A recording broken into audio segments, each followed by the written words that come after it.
Greetings, fellow armchair detectives.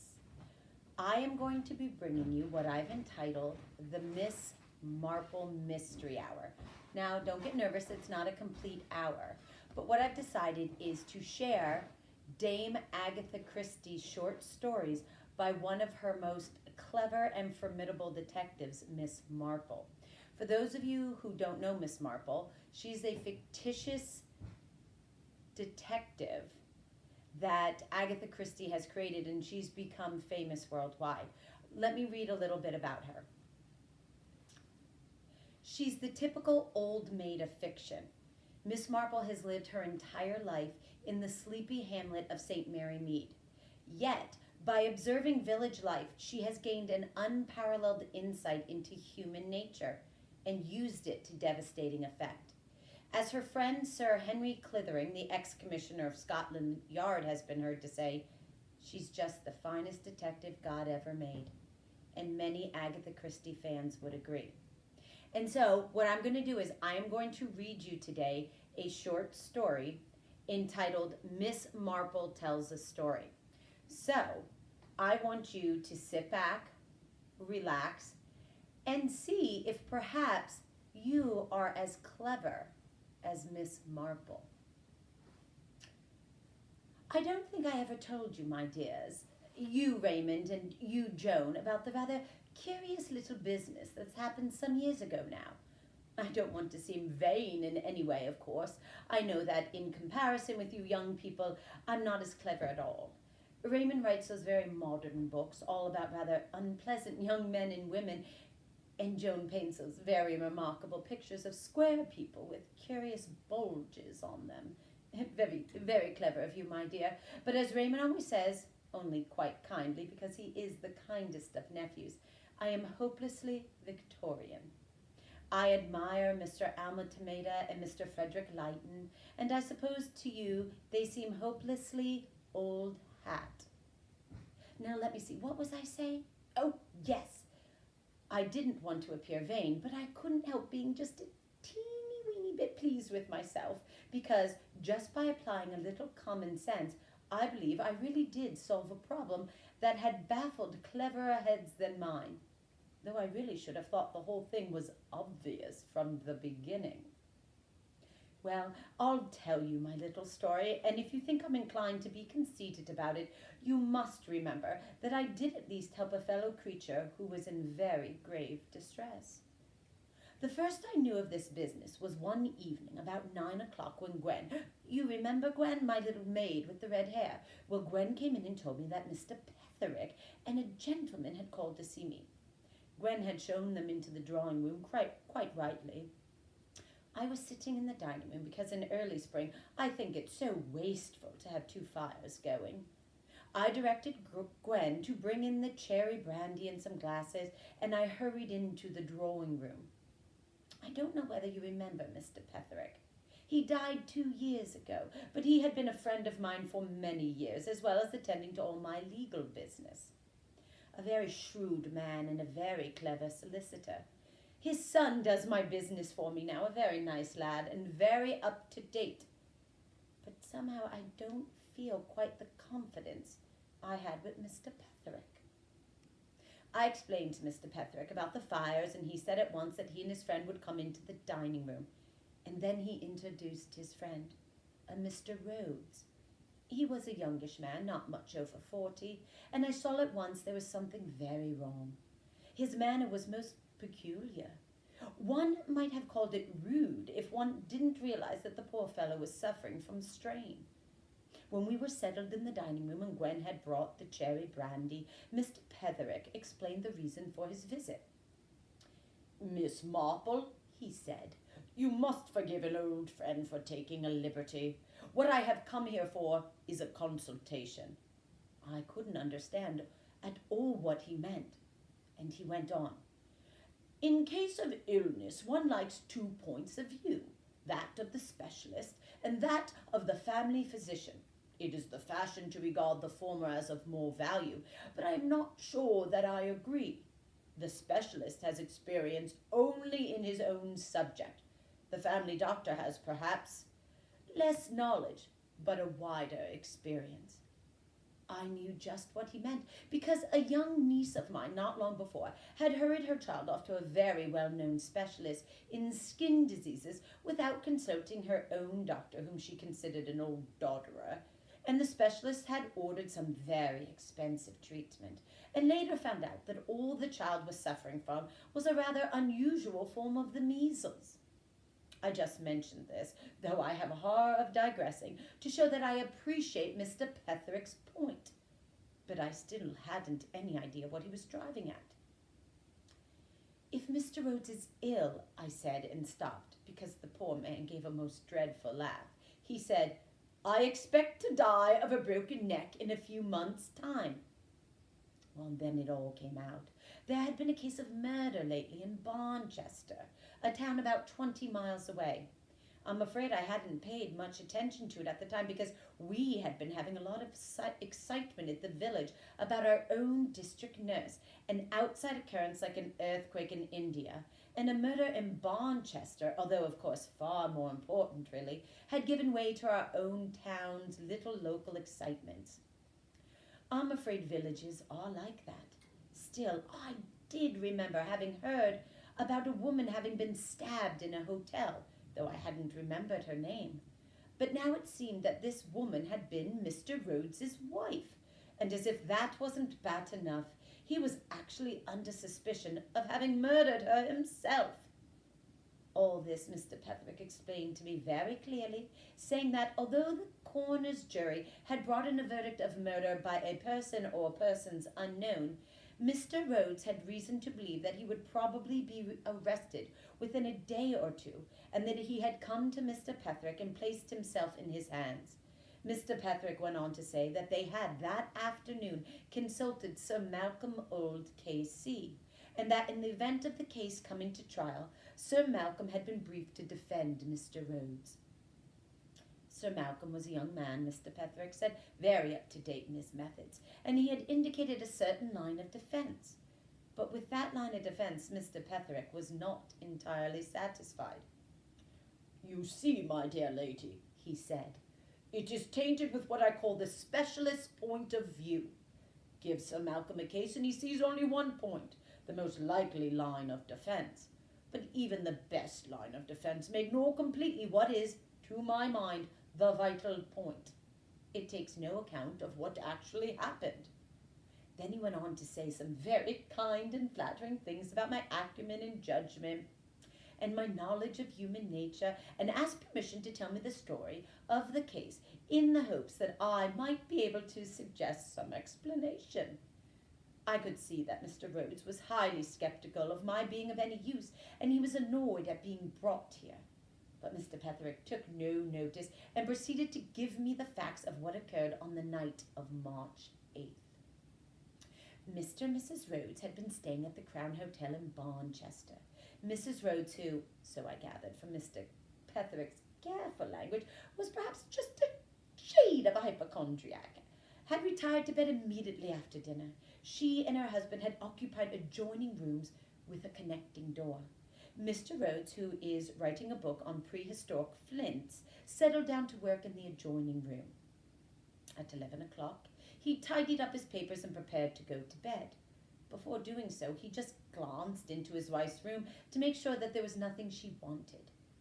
He discovered the electric light on and his wife lying in bed, stabbed through the heart. She had been dead at least an hour, probably longer. The following were the points made. There was another door in Mrs. Rhodes's room leading into the corridor. This door was locked and bolted on the inside. The only window in the room was closed and latched. According to Mr. Rhodes, nobody had passed through the room in which he was sitting except a chambermaid bringing hot water bottles. The weapon found in the wound was a stiletto dagger, which had been lying on Mrs. Rhodes's dressing table. She was in the habit of using it as a paper knife. There were no fingerprints on it. The situation boiled down to this. No one but Mr. Rhodes and the chambermaid had entered the victim's room. I inquired about the chambermaid. "That was our first line of inquiry," said Mr. Petherick. "Mary Hill is a local woman. She has been a chambermaid at the Crown for 10 years. There seems absolutely no reason why she should commit a sudden assault on a guest.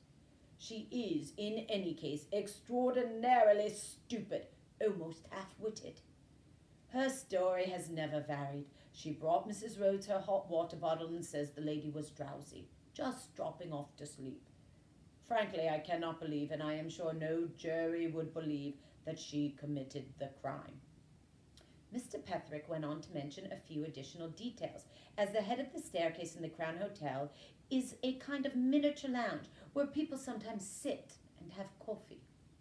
A passage goes off to the right, and the last door in it is the door into the room occupied by Mr. Rhodes. The passage then turns sharply to the right again, and the first door round the corner is the door into Mrs. Rhodes' room. As it happened, both those doors could be seen by witnesses. The first door, that into Mr. Rhodes' room, which I will call A, could be seen by 4 people, 2 commercial travelers and an elderly married couple who were having coffee. According to them, nobody went in or out of the door, A, except Mr. Rhodes and the chambermaid.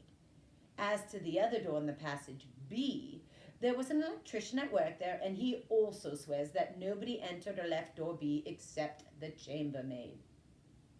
It was certainly a very curious and interesting case. On the face of it, it looked as though Mr. Rhodes must have murdered his wife. But I could see that Mr. Petherick was quite convinced of his client's innocence, and Mr. Petherick was a very shrewd man. At the inquest, Mr. Rhodes had told a hesitating and rambling story about some woman who had written threatening letters to his wife. His story, I gathered, had been unconvincing in the extreme. Appealed to by Mr. Petherick, he explained himself. "Frankly," he said, "I never believed it. I thought Amy had made most of it up." Mrs. Rhodes, I gathered, was one of those romantic liars who go through life embroidering everything that happens to them. The amount of adventures that, according to her own account, happened to her in a year were simply incredible. If she slipped on a bit of banana peel, it was a case of a near escape from death. If a lampshade caught fire, she was rescued from a burning building at the hazard of her life. Her husband got into the habit of discounting her statements. Her tale as to the woman whose child she had injured in a motor accident and who had vowed vengeance on her, well, Mr. Rhodes simply had not taken any notice of it. The incident had happened before he married his wife, and although she had read him letters couched in crazy language, he had suspected her of composing them herself. She had actually done such a thing once or twice before. She was a woman of hysterical tendencies who craved ceaselessly for excitement. Now, all that seemed to me very natural. Indeed, we have a young woman in the village who does much the same thing. The danger with such people is that when anything at all extraordinary really does happen to them, nobody believes they're speaking the truth. It seemed to me that that is what happened in this case. The police, I gather, merely believed that Mr. Rhodes was making up this unconvincing tale in order to avert suspicion from himself. I asked if there had been any women staying by themselves in the hotel. It seemed there were 2.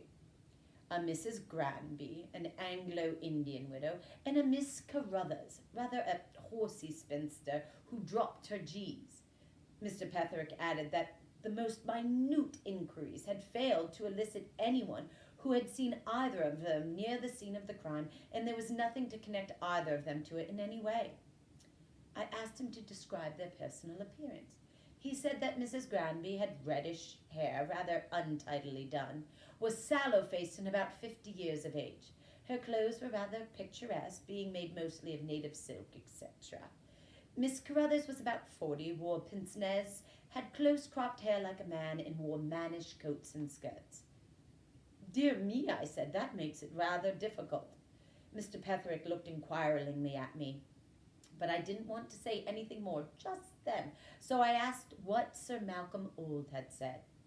Sir Malcolm was confident of being able to call conflicting medical testimony to suggest some way of getting over the fingerprint difficulty. I asked Mr. Rhodes what he thought, and he said all doctors were fools, but he himself couldn't really believe that his wife had killed herself. She wasn't that kind of woman, he said simply, and I believed him. Hysterical people don't usually commit suicide. I thought a minute, and then I asked if the door from Mrs. Rose's room led straight into the corridor. Mr. Rose said no. There was a little hallway with a bathroom and a lavatory. It was the door from the bedroom to the hallway that was locked and bolted on the inside. In that case, I said, the whole thing seems remarkably simple.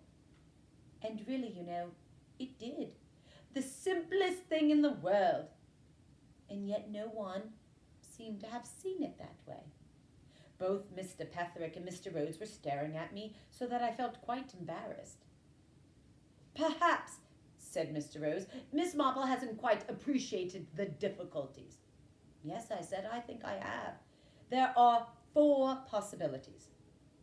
Either Mrs. Rose was killed by her husband, or by the chambermaid, or she committed suicide, or she was killed by an outsider whom nobody saw enter or leave.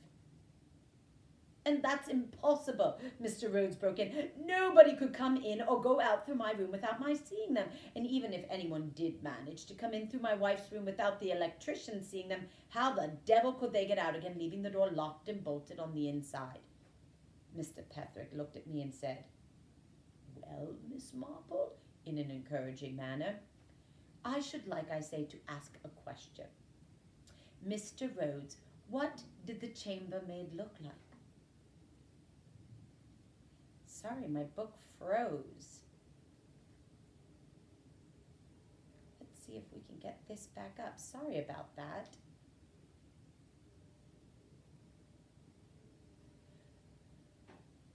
Remember, what did the chambermaid look like? Mr. Rhodes said he wasn't sure. She was tallish, he thought. He didn't remember if she was fair or dark. I turned to Mr. Petherick and asked the same question. He said she was of medium height, had fairish hair and blue eyes, and rather a high colour. Mr. Rhodes said, You are a better observer than I am, Mr. Petherick. I ventured to disagree. I then asked Mr. Rhodes if he could describe the maid in my house. Neither he nor Mr. Petherick could do so. Don't you see what that means, I said. You both came here full of your own affairs, and the person who let you in was only a parlour maid. The same applies to Mr. Rhodes at the hotel. He saw her uniform and her apron. He was engrossed by his work. But Mr. Petherick has interviewed the same woman in a different capacity. He had looked at her as a person. That's what the woman who did the murder counted upon. And they still didn't see. So I had to explain. I think I said that this is how it went. The chambermaid came in by door A, passed through Mr. Rose's room into Mrs. Rose's room with the hot water bottle, and went out through the hallway into passage B. X, as I will call our murderess, came in by door B into the little hallway, concealed herself in a certain apartment, and waited until the chambermaid had passed out. Then she entered Mrs. Rhodes's room, took the stiletto from the dressing table — she had doubtless explored the room earlier in the day — went up to the bed, stabbed the dozing woman, wiped the handle of the stiletto, locked and bolted the door by which she had entered, and then passed out through the room where Mr. Rhodes was working. Mr. Rhodes cried out, "But I should have seen her! The electrician would have seen her go in." "No," I said, "that's where you're wrong. You wouldn't see her, not if she were dressed as a chambermaid." I let it sink in. Then I went on.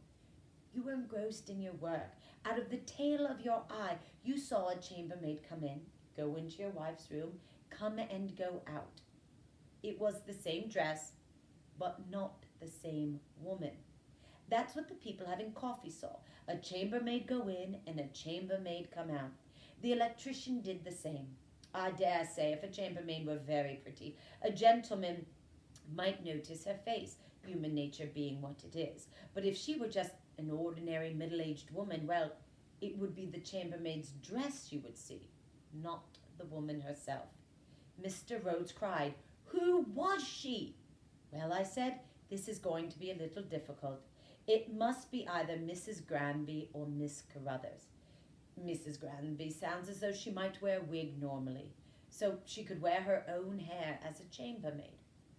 On the other hand, Miss Carruthers, with her close-cropped, mannish head, might easily put on a wig to play her part. I dare say you will find out easily enough which of them it is. Personally, I'm inclined myself to think it's Miss Carruthers. And really, my dears, that is the end of the story. Carruthers was a false name, but she was the woman all right. There was insanity in her family. Mrs. Rhodes, who was a most reckless and dangerous driver, had run over her little girl and had driven the poor woman off her head. She concealed her madness very cunningly, except for writing distinctly insane letters to her intended victim. She had been following her about for some time, and she laid her plans very cleverly. The false hair maid's dress she posted in a parcel first thing the next morning. When taxed with the truth, she broke down and confessed at once. The poor thing is in Broadmoor now, completely unbalanced, of course, but a very cleverly planned crime. Mr. Petherick came to me afterwards and brought me a very nice letter from Mr. Rhodes. Really, it made me blush. Then my old friend said to me, "Just one thing. Why did you think it was more likely to be Carruthers than Granby? You'd never seen either of them." "Well," I said, "it was the G's. You said she dropped her G's. Now that's done by a lot of hunting people in books, but I don't know many people who do it in reality, and certainly no one under 60. You said the woman was 40.